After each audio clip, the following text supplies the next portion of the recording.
I was just wondering, I've been, Michael, I've been listening to some of your music recently, which I wasn't familiar yet. Some of your soundtrack work. And now that you mention it, I think there are some albums at least where you have like vocals or choirs that sound, I don't know, I couldn't, maybe Indonesian or something like that. And I just wondered, did you use um, recordings that you made there, or did you have artists that collaborated with you there, or Well, maybe all of the samples? I above. don't know. Yeah, there's, for myself, it's like it's never, I think for Robert too, it's never like one thing or one way of doing it. I've had Yeah, singers come into the studio and yeah. perform for me. I've gone out and recorded people, and then I've been really lucky a number of years ago to have been producing soundtracks to IMAX films. And there were Hmm. several occasions where I had to record choirs, and then I would make my own personal sample library out of the Wow. choir recordings. So that's Yeah, mostly that's where all that comes from. yeah. And when did you, what did you turn you onto that kind of music originally? Oh boy, bit of a story. I had been living, I would put it this way, I had been living the expectations of my parents Yeah. all the way up into the middle of my college years. And then I had a sense that I was literally being participated by those expectations. And Hmm. so one year in college, I had been playing in what we used to call an acid rock band. I Yeah. went Okay. to school in Stockton, California, and I was playing all around the San Joaquin Valley in this band, driving around and performing in these different venues while I was in college.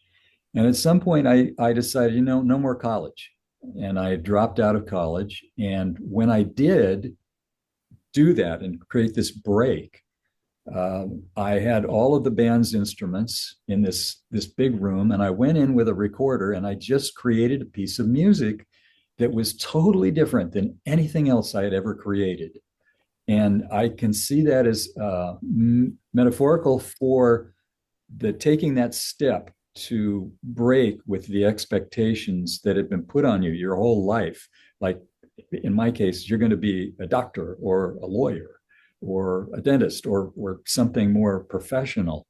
And I had been playing guitar music for years. I had to fight my parents to get a guitar because I see. I didn't have any Yeah. relationship to music in the way I felt it inside myself. Yeah. So with that break, it set, and that one piece of music that I just created that was unlike anything I'd done before kind of set me in a new direction that just unfolded and unfolded and unfolded. Wonderful. Yeah, couldn't have been Yeah. any other way.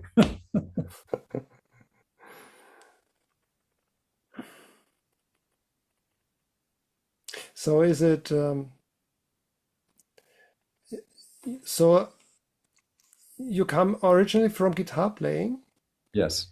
and I wonder um, if there is a special guitar player's view on music, on creating music, that it's different from a person that comes from keyboards maybe or from piano. Um, I always wondered. I have some friends who are also musicians, and some are guitar players and some are not. Mhm. And I have to confess that I always found something special about those who came from the guitar. Mhm. Or it was at least different. It was a different approach.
Yeah, I think it's a very different approach. I mean, tactily, it's very different to be playing a fretboard as opposed to be playing a keyboard.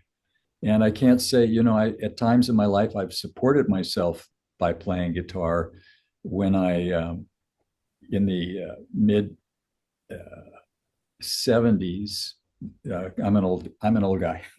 In the mid 70s, I was playing 6 nights a week in a band, and we would play till 1 o'clock every morning in different venues around Southern Arizona. And wow. Yeah. But then at a certain point, I felt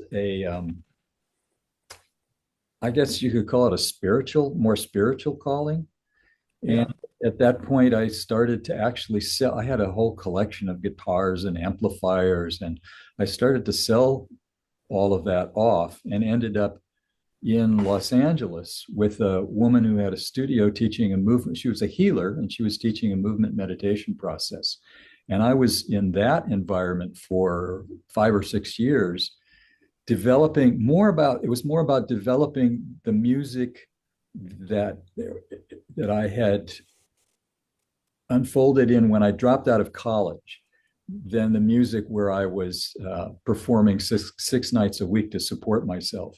And it gave me a more spiritual context, a wide open personal palette to be able to create music for 50 people who are meditating. And I know Robert has done these amazing sleep concerts where he performs in environments where people are, really relaxing, and all night sleep concerts where he has to play music all night long. I couldn't even imagine that. It seemed like a good idea when I was 18, but not when I'm 60.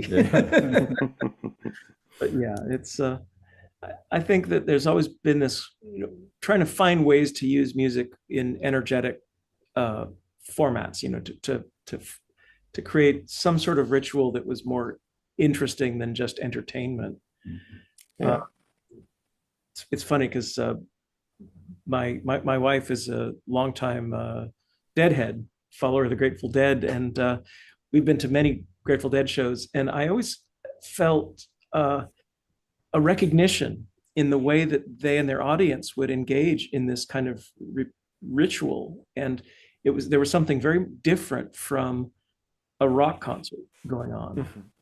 And I always felt like I wanted to do something that had that energetic exchange, but without the rock music side of it, something a little bit more introverted, a little quieter. So a lot of it's been trying to find unusual contexts to present music that changes the expectations from entertainment to something maybe a little bit more internal or focused. And it doesn't always work. Sometimes we invent ideas that are experiments, truly experimental, and they don't always pan out the way we want them to. But I think it's important to keep trying. Mm-hmm. Yeah. To find languages of art and creativity that move in different directions. I just had a silly thought. Whether it's okay for you to be entertained by your music too. Absolutely. I mean, it should all be fun as well. I mean, it is, life should be joyous. It's not all serious. Yeah.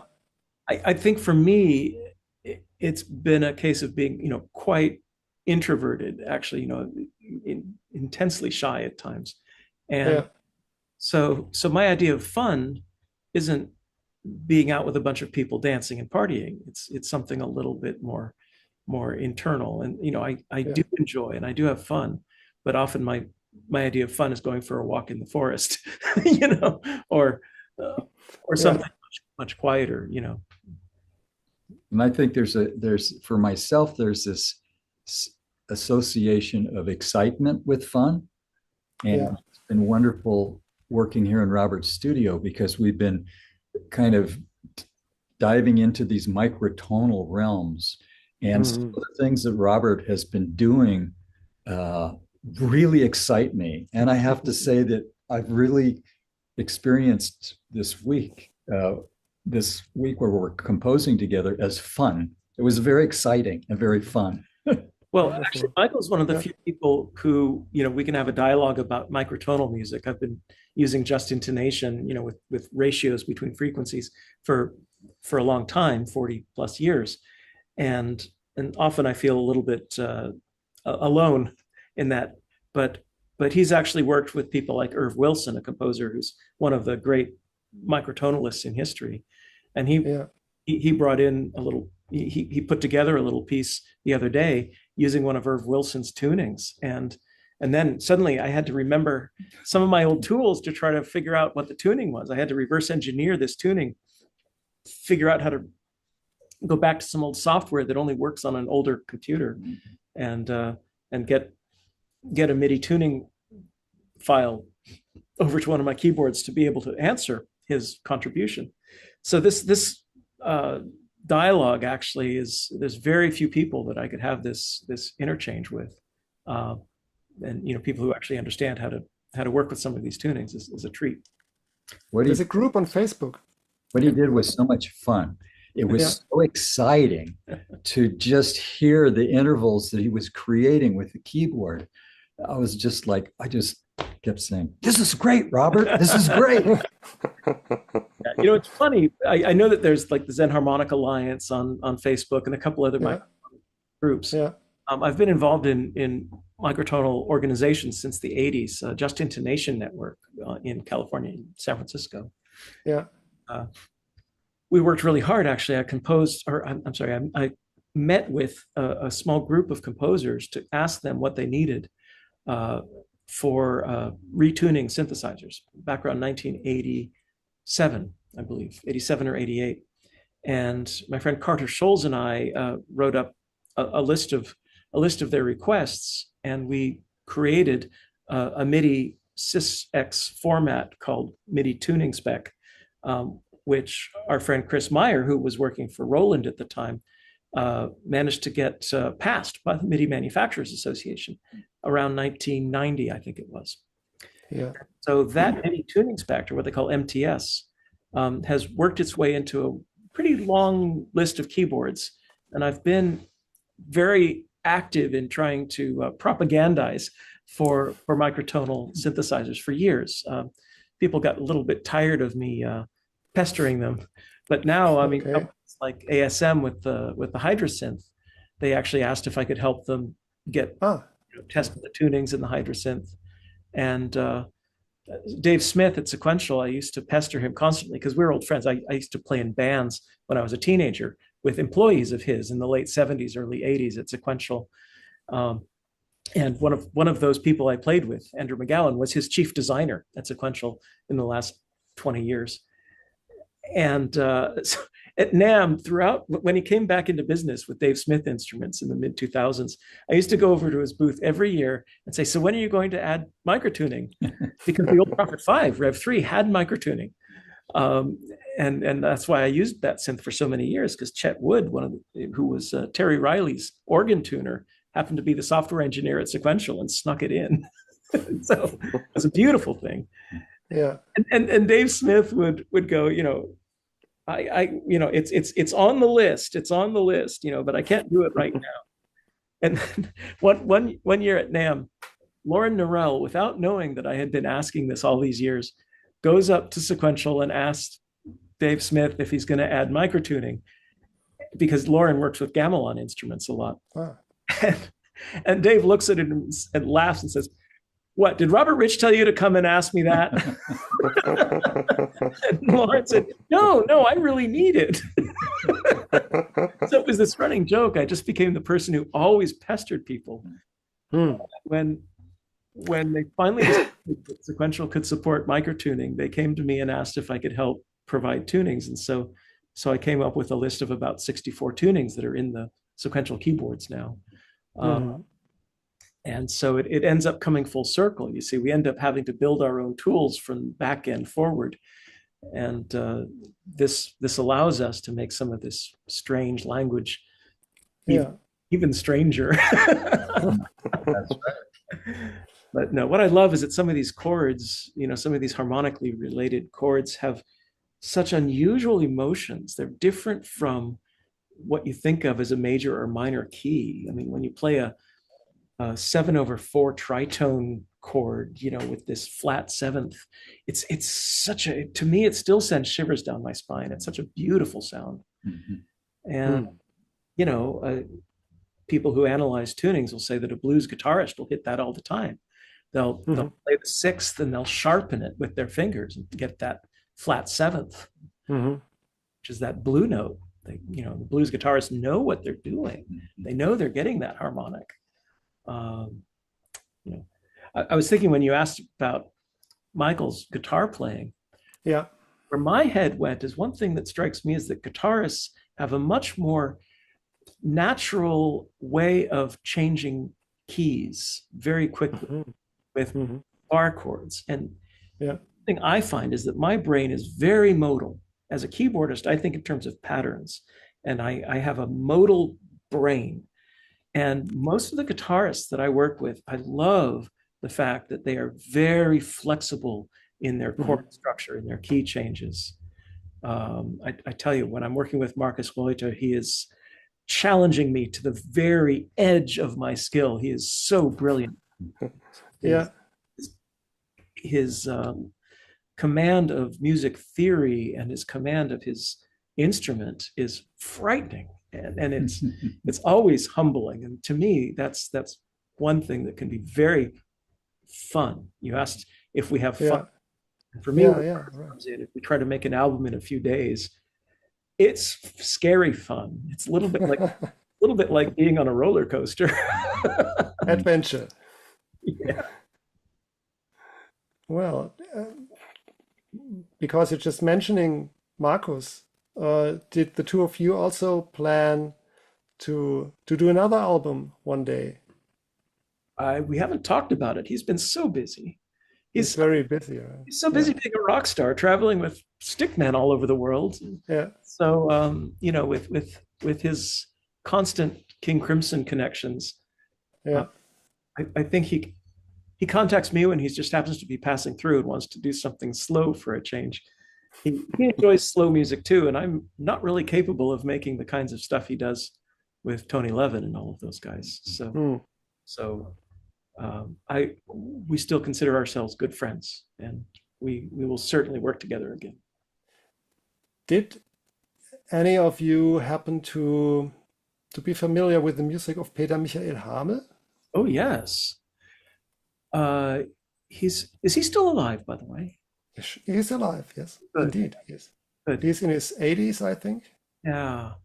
Our common friend, Stephen Hill, Hearts of Spades, brought him into the studio when it was a live radio show in the late 1970s and championed his music quite a bit.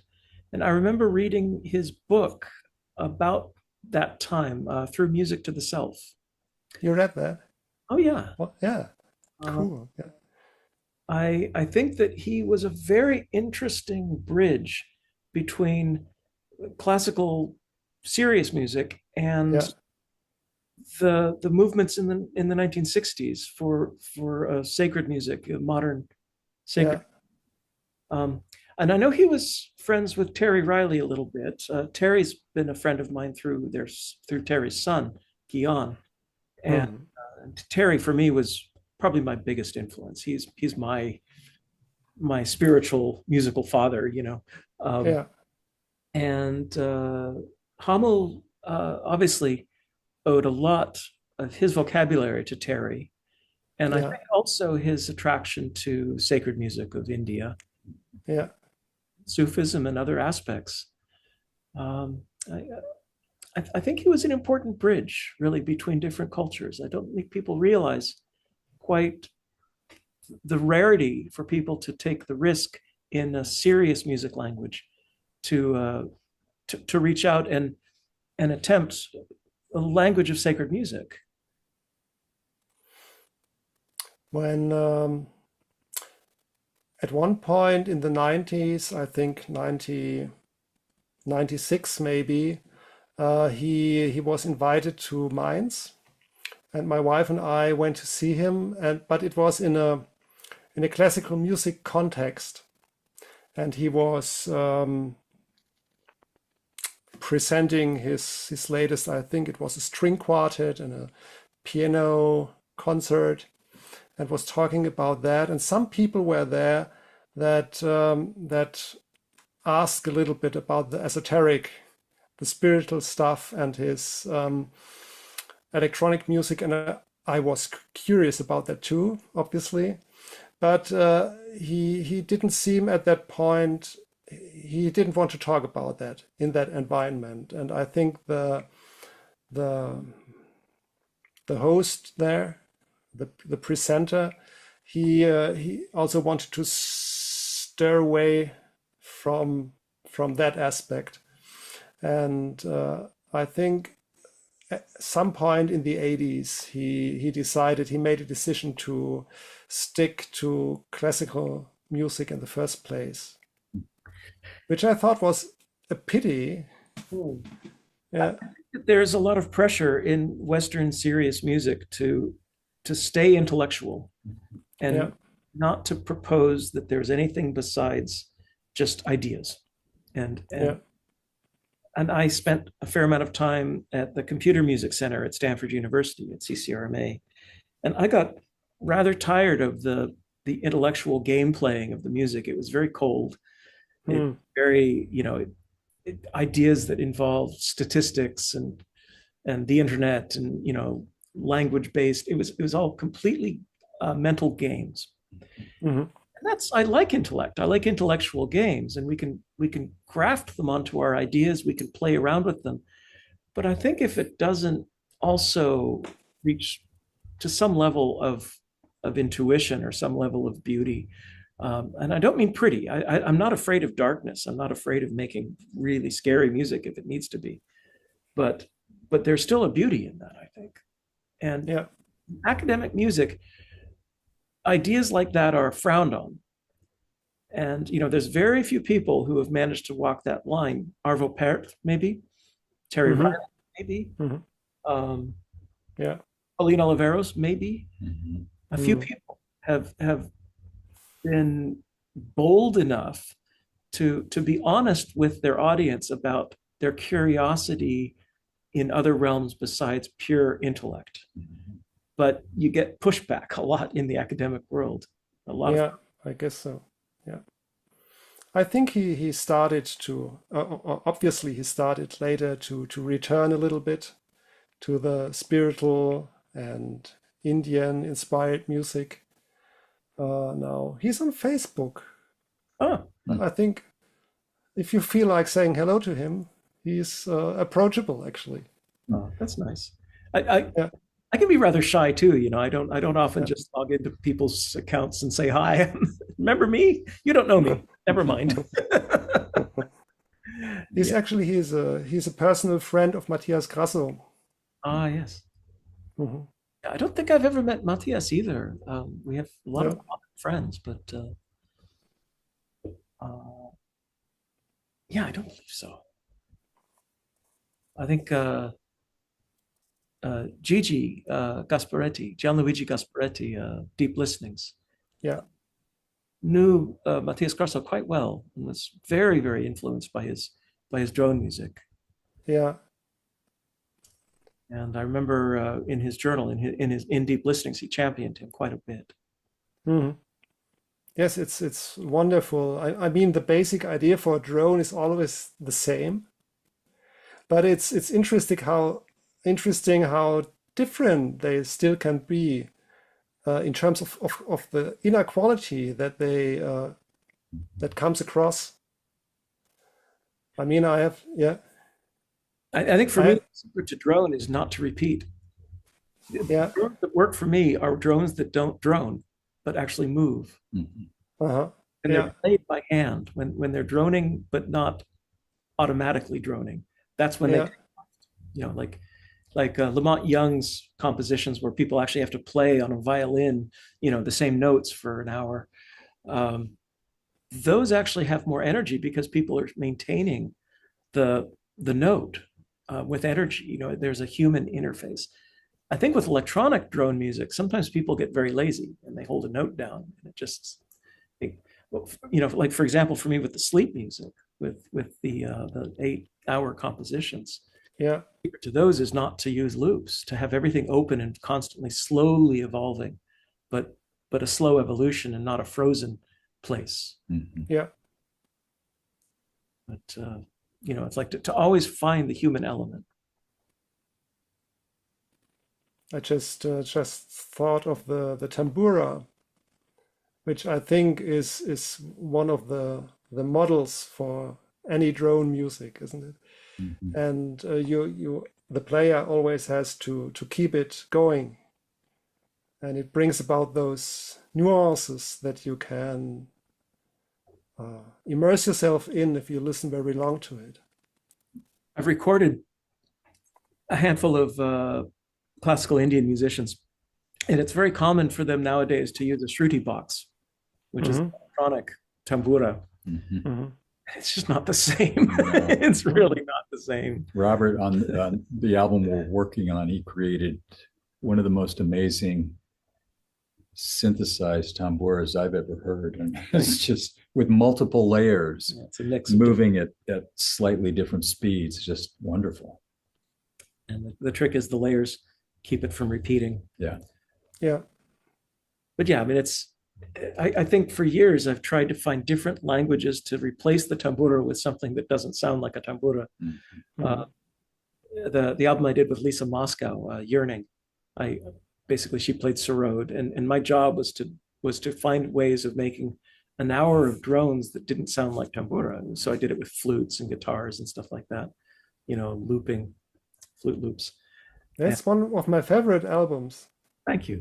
Indeed. Yes, I play that really a lot. Yeah, Lisa was an interesting collaborator because I at first tried to find musicians who were more directly within the Indian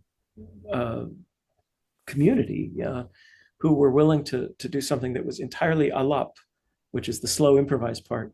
And for them, it was a very strange idea. I think this was a case where I needed to work with somebody who was Western, and she was a student of Ali Akbar Khan's for 15 years, but she was quite happy to experiment with this crazy idea of doing, you know, an album entirely of alap. And what was funny is that Ali Akbar Khan, just a few years later, released an album called Alap, where he just played, it was a 2 CD set of entirely improvised slow Indian music. So maybe it wasn't such a crazy idea after all. So I mean, it's great music, so in that way it's successful, I guess you can say. Whatever anyone else is thinking about it. I mean, from the Indian musician point of view, maybe. So these are all languages that translate pretty well, you know, throughout the West. I mean, I think that for me, Indian music is a very easy language to absorb. It's I mean, not that it's easy to play. It's in fact an extremely sophisticated language to become a master. But to appreciate as a listener, to me, it's so natural. It's the first time I heard Indian classical music, it just made sense right away. Mm-hmm. I suppose for somebody who's used to Bach or you know, Wagner or something, it would sound very strange at first to be sitting in one key for an hour. But if anybody listens to all of my music, they realize it's more or less the same thing as that. There's always a key. Yeah. And lately I listen a lot to the music of Anushka Shankar. She's amazing. Oh, yeah. I really would love to see her live someday. We saw her with her father, with Ravi, when Ravi was touring with her for about a year. He was still healthy, but it was about 2 years before he died. Mm-hmm. He was probably 83, 84 years old. And this was the send-off tour for her. It was like the final exam. Mm-hmm. Mm-hmm. They played a very large venue in San Francisco. It was at Masonic Hall, so about 3,000 or 4,000 people. And they played a raga that is used as a teaching raga and I forget the name of it. But basically the master plays. It's a raga that has a lot of improvisation, and it changes patterns. It's not just playing the same raga. He can throw anything at the student, and so they were getting so into it, they were actually laughing with each other because he would throw her some chromatic, almost like a jazz line. It would be so outside of the traditional language of Indian raga, and she would answer with her own interpretation of it, and the whole audience was getting along with this joyous celebration of improv, going outside, way out of the language, where the teacher and the student are engaging in a conversation of surprise, and I think we all left feeling that Anushka would be great. Mm-hmm. At the time, she was only 17 years old. Wow. So I mean, it was wonderful to see her. I'm a huge fan. I got to hear her and Ali Akbar Khan in Santa Fe. They were doing a tour together, and that was quite an amazing performance, the two of them together. Since Ali Akbar Khan was a local, we got to see him pretty often. I probably saw him 6 times. Not really realizing how absolutely lucky that was.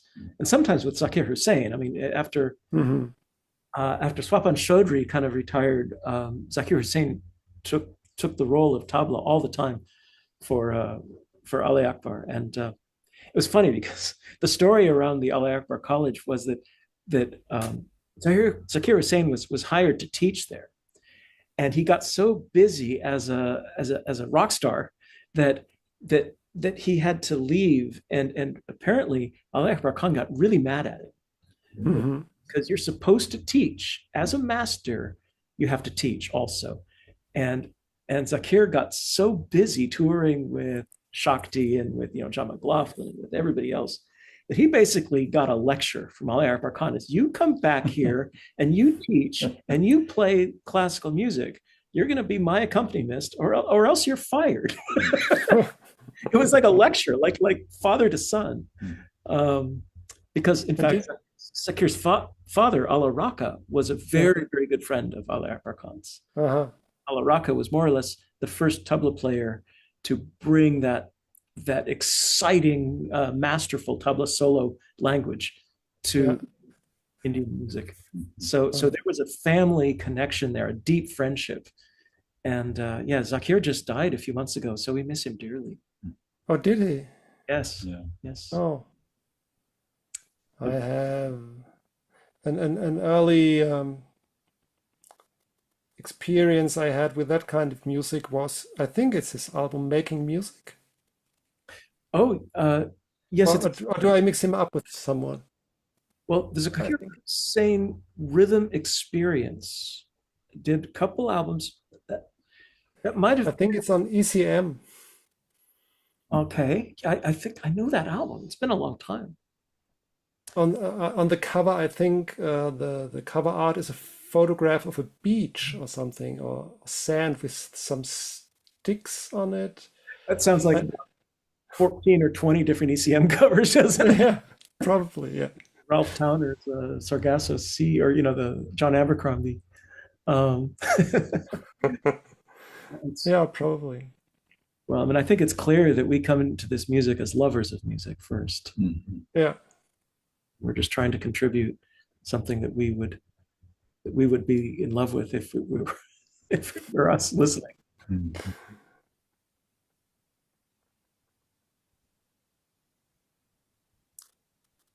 Well, yeah.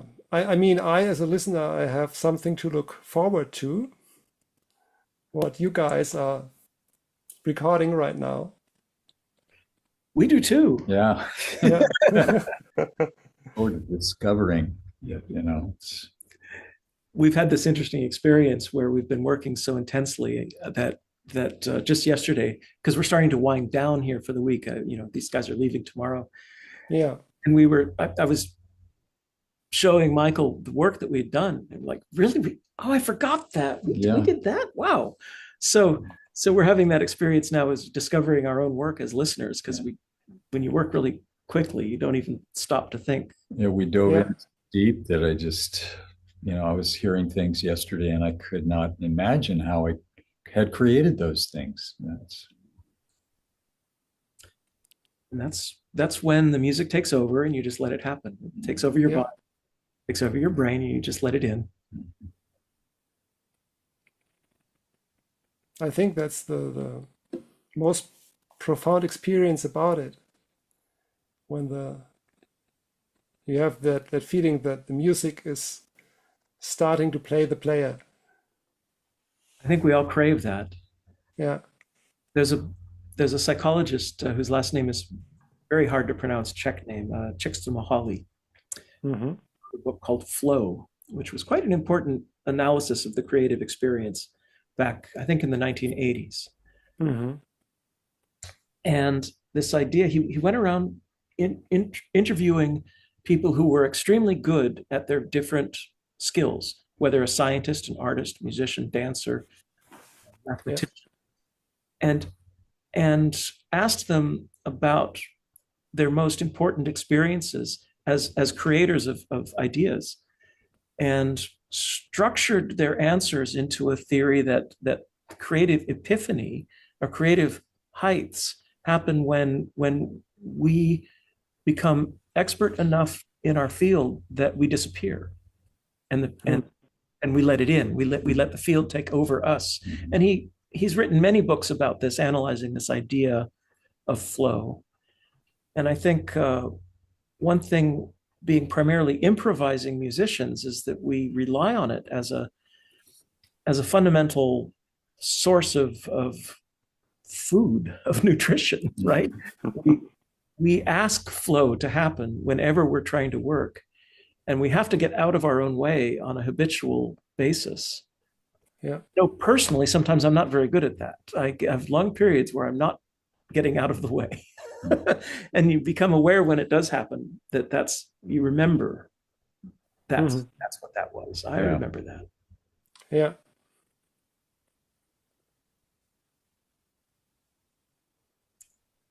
So indeed, another person who, he's a funny one as an example, but Robert Fripp has been very interesting in his personality. Is one who tends to be a little snippy and a little bit obsessive compulsive, but he's also a student of Gurdjieff and a person who has spent his life trying to find ways of letting music take over. And he's quite clear about that. Anybody who's worked with him in his guitar craft workshops, including Marcus, understands that despite his unusual personality, and those who know him realize he can be really funny, but he can also be really weird. Yeah. But all of this is in service of music, and he makes that very clear, that his discipline, he wakes up and practices for hours. It's to be ready when music comes. Yeah. And I think that this is what we spend our lives remembering, and it's our task. It is, yeah. And it's fun. Yeah. When it happens, yeah. Yeah.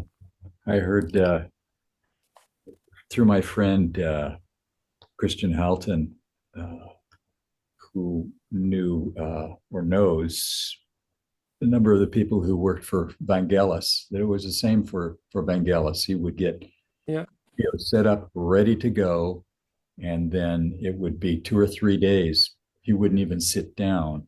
And then all of a sudden, whatever that is would come through, and then he'd sit down, and then it all would come out at one time.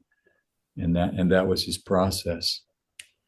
Yeah, he was one of those people, a little bit like Klaus Schulze, who would primarily record live. Yeah. Which, I mean, that's how the approach is working these days. He just keeps everything running and just pushes record. Yeah. And I think neither of us work that way. No. By the way, I think we're both sculptors. We sit there and meticulously carve what we do. Yeah. But famously, Vangelis, the last 20, 30 years of his work was almost entirely played live. I've read that, but it's it's hard to believe when you listen to it. Yeah. Is it? I mean, it all sounds like perfectly orchestrated and completely intentional and composed. It's amazing.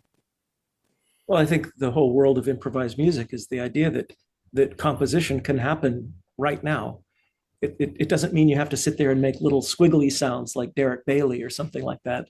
You know, there's that world, that language of improvised music where it's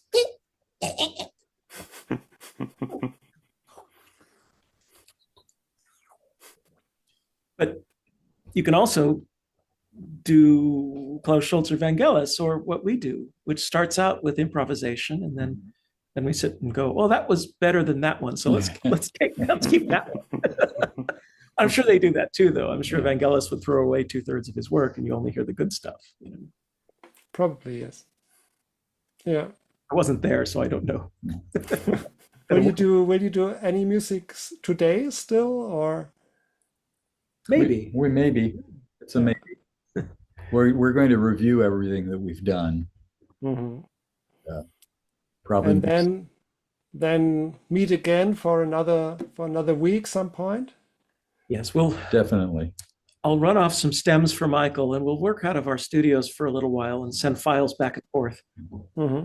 And then definitely, we work so much faster together than by the internet, you know. Mm-hmm.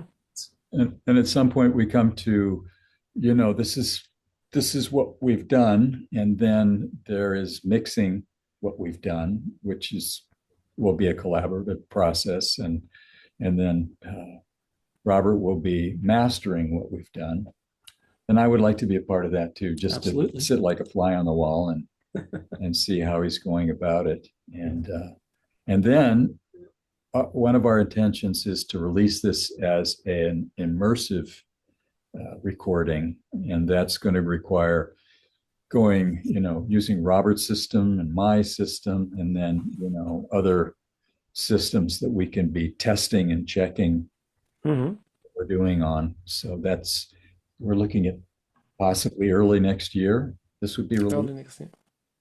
Depends on when it's done. Yeah, depending on when it's done.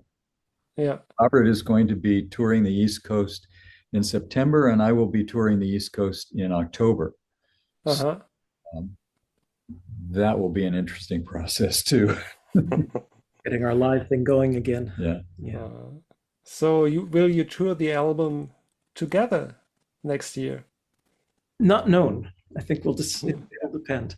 Sometimes, you know, when you're focusing on the recording of an album, you're not thinking about whether it's playable or not. Yeah. I'm not sure, you know, not everything you do in the studio can be performed the way you want it to be. So we would see about that. We'll see. I mean, I feel that there are a couple of things that we probably could perform live together, but whether we have that opportunity or, you know, who knows? Yeah. Big mystery. Yeah. Creative mystery. Yeah. Yeah, well. So for now, I think I say thank you very much for that wonderful conversation. Thank you for inviting us. Yeah, thank you for this opportunity. Yeah. It's an honor for us.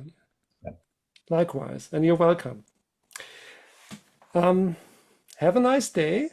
Thank you. And you have a nice evening and a good week. Yeah. And a good week. Yeah. And good luck with the album. Thank you. Thank you. I'm looking very much forward to it. And we'll meet each other again one way or the other, I guess. You're always welcome to come visit. Okay, wonderful. And in New Mexico too. We have guest rooms. Yeah. Well, unfortunately, I always wanted to travel to California one day. I really dreamed of it, but it never happened so far, and I kind of doubt that it will happen later, but who knows? Yeah. Maybe in 4 years. Maybe in 4 years. Yeah. I hope so. Let's hope so. All right. Thank you. Then have a good time. Ciao, ciao. Bye-bye.